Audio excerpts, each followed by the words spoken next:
સમાચારની શરૂઆત કરીશું સુરતથી। સમાચાર સામે આવી રહ્યા છે। સુરતમાં સિટી બસથી થતી દુર્ઘટનાઓને લઈને બેઠકનું આયોજન। અગાઉ કતારગામમાં બસ દુર્ઘટનામાં એકનું મોત થયું હતું। આ બાબતની ગંભીરતા જોઈ શાસકોએ આજરોજ બેઠક બોલાવી છે। મનપા કમિશનર અને સિટી લિંકના તમામ અધિકારીઓ હાજર રહેશે। પ્રતિદિન હજારો લોકો અવરજવર માટે બસનો લાભ લે છે। ડ્રાઈવરની બેદરકારીને લીધે શહેરીજનોને નુકસાન થઈ રહ્યું છે।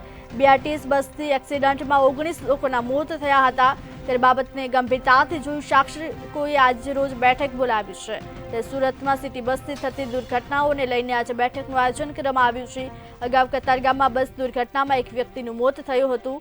આ બાબતની ગંભીરતાથી જોઈ આજે બેઠક બોલાવવાની હાલ મનપા કમિશનર અને સિટી લિંકના તમામ અધિકારીઓ પણ આ બેઠકમાં હાજર રહેશે। પ્રતિદિન હજારો લોકો અવરજવર માટે બસનો લાભ લે છે। ડ્રાઈવરની બેદરકારીને લીધે શહેરીજનોને નુકસાન થઈ રહ્યું છે।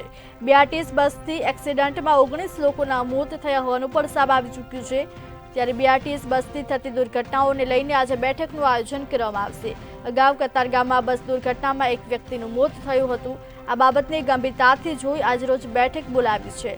મનપા કમિશનર અને સિટી લિંકના તમામ અધિકારીઓ પણ આ બેઠકમાં હાજર રહેશે। પ્રતિદિન હજારો લોકો અવરજવર માટે આ બસનો લાભ લે છે। ત્યારે આ બાબતે ગંભીરતાથી જોઈ અને આજે બેઠકનું આયોજન કરવામાં આવશે। ડ્રાઈવરની બેદરકારીને લીધે શહેરીજનોને નુકસાન થઈ રહ્યું છે। બીઆરટીએસ બસથી એક્સિડન્ટમાં 19 લોકોના મોત થયા હોવાનું સામે આવી ચૂક્યું છે। તે સિટી બસથી થતી દુર્ઘટનાઓને લઈને આજે બેઠકનું આયોજન કરવામાં આવ્યું છે। જોકે ડ્રાઈવરની બેદરકારીને લીધે શહેરીજનોને નુકસાન થઈ રહ્યું છે। બીઆરટીએસ બસથી એક્સિડન્ટમાં 19 લોકોના મોત થઈ ચૂક્યા છે। ત્યારે બાબતે ગંભીરતાથી જોઈ બેઠક બોલાવવામાં આવી છે।